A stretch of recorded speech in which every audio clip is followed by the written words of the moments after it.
Erika Jayne's attorney last week did sort of a head fake. And the head fake was that they filed for a motion to withdraw from the bankruptcy filing where this case is currently tied up. And we'll talk about what that case is. And then the law firm did a 180 a few days later, I think like 2 days later, basically saying we're withdrawing our motion to withdraw. So what is going on? Why would an attorney do that? And is there something else going on? Let me pin this. Thank you, Rachel, for the comment. There it is. Erika Jayne legal drama. Call her daddy. $60 million Spotify deal. All right. So a couple of things. As those of you who probably know, Tom Girardi is undergoing a few bouts of legal proceedings relating to what happened to funds that were destined to plane crash victims, right? Tom Girardi is, or was, a famous plaintiff's lawyer, and he handled funds for several plane crash victims. And there's at least a handful, it seems, if not definitely two, who have questioned where their settlement proceeds have gone. And the more we learn about this case, the more bizarre the facts are.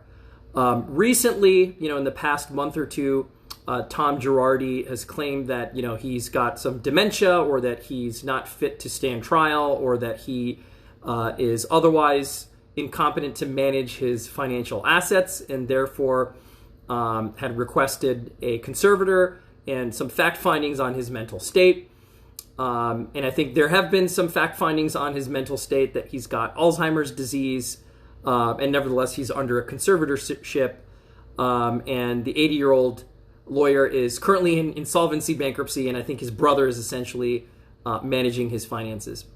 But the question is, what happened with Erika? And we can only speculate. And so as a lawyer, I'm kind of speculating as to why in such an incredibly important proceeding, that her counsel would, Erika Jayne's counsel would actually withdraw. And let's just talk about why lawyers withdraw generally. We know what was written in the motion. In the motion, they claimed that the relationship of trust and confidence that's essential to a properly functioning attorney-client relationship has broken down. And to quote them, the good faith assessment of counsel, the relationship is irreparable, and withdrawal is appropriate under the circumstance. Those are pretty bold words to throw in an already public proceeding, knowing that members of the public, members of the media are going to grab that and run with it, right? So you have to think, as a lawyer, you have to think that there was something pretty significant going on. People speculate because the motion kind of falls and coincides with Hulu's documentary.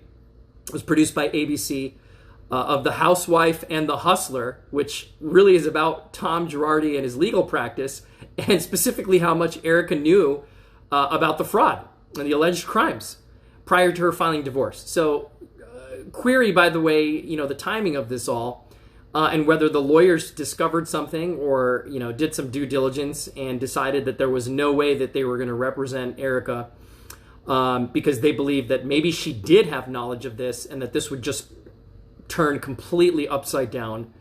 Or it could have to do with money, right? Lawyers frequently withdraw from cases when their clients have demonstrated an inability to pay.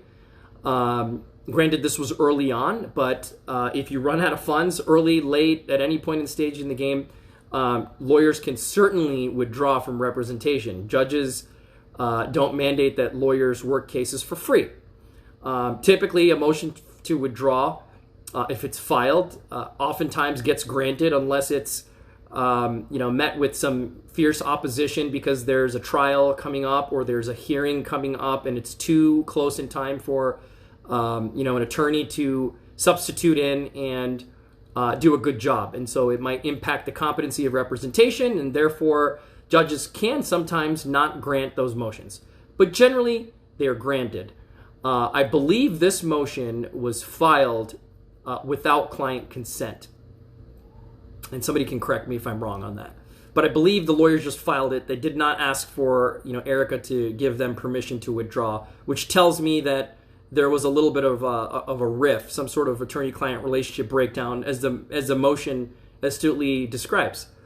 So what does this mean? What does this mean for the case? What do we think is going on? All I know is the more facts that I learn about Tom Girardi and what he did to these plane crash victims, allegedly, the more I just hate the way this guy operates as a lawyer. Of course, anyone that's been following this litigation and the story believes that Erika likely knew what Tom was doing, because one of her companies actually received proceeds of the money, and that their divorce, a separate proceeding, was actually just a means to try to cover up or protect the funds that really should go to these plane crash victims. In one of these lawsuits that a plane crash victim filed against Tom Girardi, the victim claims that there was about at least $11 million that they had to sue him to get. I mean, just think about that. This is not a case of oops, I mistook my trust account, or I accidentally intermingled funds. This is 100% Tom Girardi knows. He's on notice that he has to pay a distinct sum certain to a plane crash victim. And instead, what he does, according to a separate lawsuit that was filed some years ago in 2017 by one of the victims, this victim got a judgment against Tom, or some sort of order at least. I haven't seen the judgment. Some sort of order that says that you have to pay $11 million to me as a victim, and you were my attorney. The money was paid. You have no reason to withhold this money. Pay me. Why you would not, as a lawyer, pay a victim when you've taken a handsome sum of a settlement is besides me. The only reason you would do it is if you were greeting or you're trying to shyster your client, right? I haven't seen any legal defense, and somebody can correct me if I'm wrong. I haven't seen a legitimate defense to why the proceeds of this settlement were kept by Tom Girardi, or where everything went.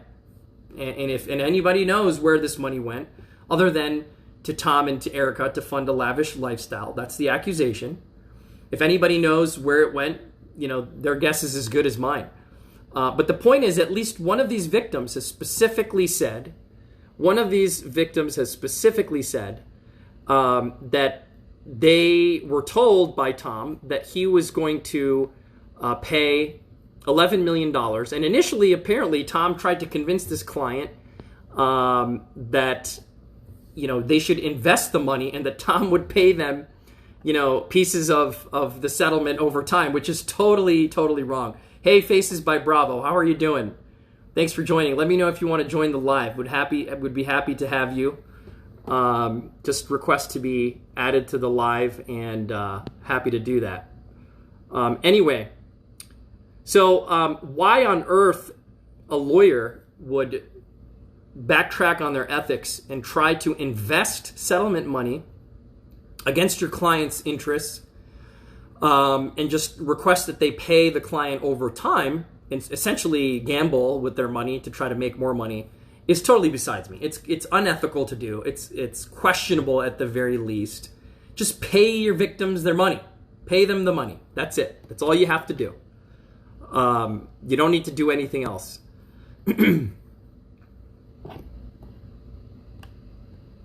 So anyway, I agree with the lawsuits that have been filed against Tom, that Tom Girardi continues to engage in the fraud to this day, and continues to engage in this deception, and that there was a never-ending spree by himself and Erika. I don't know. You can't control people doing documentaries about you, right? So to the extent that this document actually airs, comes out, and facts are displayed about what Erika knew relating to this, to this scheme, I think it's going to be highly controversial, and I think it's going to be significantly detrimental to her trial and to her defenses. Yeah, I would be scared. If I were Erika, I would be 100% scared. And, this documentary, which I haven't seen, and it'll be interesting to see what kind of things pop out of the woodwork related to the documentary. It has to go downhill from here. I don't think it can get any better. The law firm that represents Erika, in this case, Erika Jayne, Dinsmore and Stoll, appears to be a very reputable law firm. It's a large law firm. They know what they're doing. So again, what caused them, what made them want to withdraw, your guess is as good as mine. We may never know exactly what caused them to or why they did. But I have to believe that, in fact, Erika caused some sort of, riff in the relationship. But we're speculating. We don't really know. Anyway, that's all I've got on Erika and the latest. I'll be following this just to see kind of what happens and if there's any more good facts that come out of this one way or another. And if not, it is what it is. Next, I wanted to talk about Call Her Daddy and Spotify, who has snatched up the Call Her Daddy podcast for an amazing $60 million. So let's just break this down for a second. As you know, a few years ago, Alex Cooper was really a nobody, meaning nobody knew who Alex Cooper was. Alex Cooper, probably maybe 3 years ago now, I think it was 2018 when, they first launched a podcast. And unfortunately, fortunately for Alex, she made a series of good decisions. And unfortunately for her partner, when she initially started, Miss Franklin, she did not make some good decisions on what to do. So what happens in 2018? They launched. They went from being, Alex Cooper went from being a nobody, a no-name, to just catching fire, and her subscription basis just going through the roof, right? Causing a good amount of attention. And she got picked up by Bar Stool. So she was producing her podcast with Bar Stool and with Sophie Franklin. And Ms. Franklin and Ms. Cooper get into this dispute. And we've talked about this, and this dispute's on our YouTube channel, and we've made plenty of commentary about this. But the point is that Ms. Franklin and Ms. Cooper had this fallout. And at the end of the day, I think Ms. Cooper made the right decision. She didn't want to go behind Barstool's back and renegotiate her contract. So Alex Cooper stays on, and she continues cranking out amazing content. Sophie Franklin falls off, and she starts her own thing, Sophie with an F. And we see now what we always thought was going to happen, which is Alex Cooper just gains tremendous traction. She stays loyal to her fan base, to her following. She stayed loyal to Barstool this whole time. And now she's getting snatched up by Spotify. And David Portnoy made an anecdotal comment. I don't think Barstool's made an official comment on this deal, which just transpired last week. But David Portnoy's comment was something to the effect of, this woman is a multi-million-dollar producer, and we knew it from day one. Which makes me believe that Barstool knew that they probably were undervaluing her to some degree, and were playing chess a little bit. But going back, you can see the grave mistake Sophie Franklin made by leaving her partner Alex Cooper all over a greedy few $100,000, right? And unfortunately, you don't negotiate when you don't hold the cards. Every lawyer knows that in any deal. As far as I can tell right now, the terms of the deal are private, but just based on conversations and what financial markets are actually looking at with respect to the Spotify deal, right? The markets react to this thing because now it's bid up the price and the value of podcasts, of good podcasts. What we know is that this is a multi-year deal for $60 million. We don't know how much it is per year, but we know that Alex Cooper is a co-producer. Why is co-producing important? Co-production means, most likely, under most co-production agreements, that there is going to be some sort of licensing or joint intellectual property agreement, which is great because Alex Cooper can then continue to spin off whatever products that she wants. Perhaps she can earn 100% or the majority of, maybe that's 80, 90%, maybe it's 60, 70% of all of her product sales. and she can continue to just grow her following and grow this brand that she's created. In the world of podcasts, this is a big deal, right? This is a big deal. Names like Joe Rogan have pulled in $100 million in a multi-year deal. But let's kind of compare this a little bit, apples to apples, the best we can. Alex Cooper was a no-name 3 or 4 years ago. Nobody knew who she was. She didn't have much to sell. Joe Rogan has been a personality in the entertainment world for half of his life, right? He's a stand-up comedian. He was on, Fear Factor. He's been an MMA personality. And he's done stand-up, et cetera, et cetera. So he was a known commodity to some degree. Granted, he got into the podcast game a long time ago, many, many, many more years before Alex Cooper and Call Her Daddy. But it's just incredible to see what this means for the podcast world and people who are in the influencer space and who are building a brand, which is, build your engagement. It's all about your audience. It's all about your engagement. If you can build a brand that is well known, if you can build a brand that people want and want to engage with, you're going to have tremendous value, and that's a tremendous leveraging point. You can take that and you can shop yourself. And clearly, I am sure that Spotify was probably looking to lock up Call Her Daddy before, this June 15th, 16th announcement. In fact, they were probably interested in locking up Call Her Daddy when Sophie Franklin was aboard. Unfortunately, Miss Franklin missed that train. Spotify probably wanted to wait to see how this would impact the subscriber base, which it didn't impact it in a negative way at all, it seems.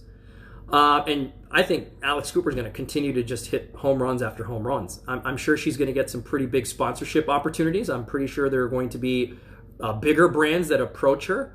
I would say she's significantly undervalued. I think she's worth betting on, and I think she's 100% likely to give the ROI that Spotify is interested in earning on this. And I have yet to see what the ROI looks like, and perhaps we will never know, off the investment in Joe Rogan's podcast for $100 million. But the market certainly responded, right? The market responded to Spotify's deal with Joe Rogan by urging other sponsors and other people who are endorsing people with podcasts with big bucks.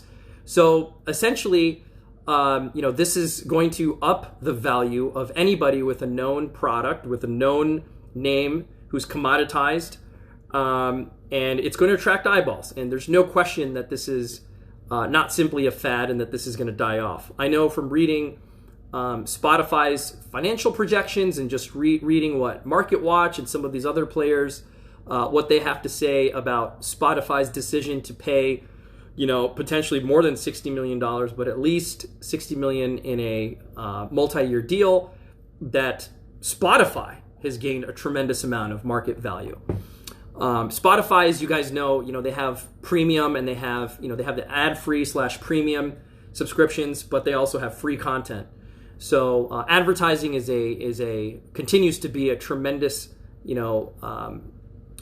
to underwrite these deals, particularly the multi-year deals, and to lock them up. So really, really interesting. Really, really interesting. I think other than Joe Rogan's $100 million deal, there was another deal. I'm trying to remember what it was. It was actually more than Joe Rogan's $100 million acquisition by Spotify. I think it may have even been $150 million. But nevertheless, I think we're going to continue to see deals like this. And people who build a loyal audience, find a niche topic, and really, not to beat the dead horse, but I think Alex Cooper really did sort of allow people to have a different view of female sexuality and kind of open an appeal to an audience that really didn't have a place to hear or understand or engage with personalities like her, who really talk about taboo. Every one of her podcast episodes is what some would describe as taboo or pushing the envelope, but that's her audience. That's what she does. And clearly, it's working. So I don't know. We'll see what happens with the continued increase in her value and in her brand. I think that it's still $60 million is probably undervalued based on how fast her audience has grown, and how much Spotify wanted exclusive rights to her streaming content. So anyway, it'll be an interesting one to see. I'm interested to see what other exclusive opportunities get sort of grabbed up by Spotify. I think Spotify's probably the number one platform at this point for streaming podcast content. Arguably has some of the most interesting content, and it's lots ahead. Certainly lots to talk about in the future, but we will definitely watch, see what happens, keep you guys updated. I think moral of the story here is you keep pushing. You be loyal to your audience. You got to pay attention to your audience in terms of engagement. Listen to what they say, and give them what they want, and the market will speak. So hats off to Alex Cooper and all that she's accomplished. Certainly no easy feat, and she's done it in a crazy short period of time. Like I said, I think 2018 is when Alex Cooper hit the Bar Stool Sports roster, and in an amazing has done an amazing job of just building her brand and brand recognition and just catching fire with her products and her merchandise. And you see this stuff all over the place, and everyone's wearing this stuff. So anyway, that's it for today. If you have any comments or questions about anything we covered, be sure to drop them in the comments or send us a DM, or let us know if there's anything else that you want us to cover, and we will take it from there. Until next time, stay cool.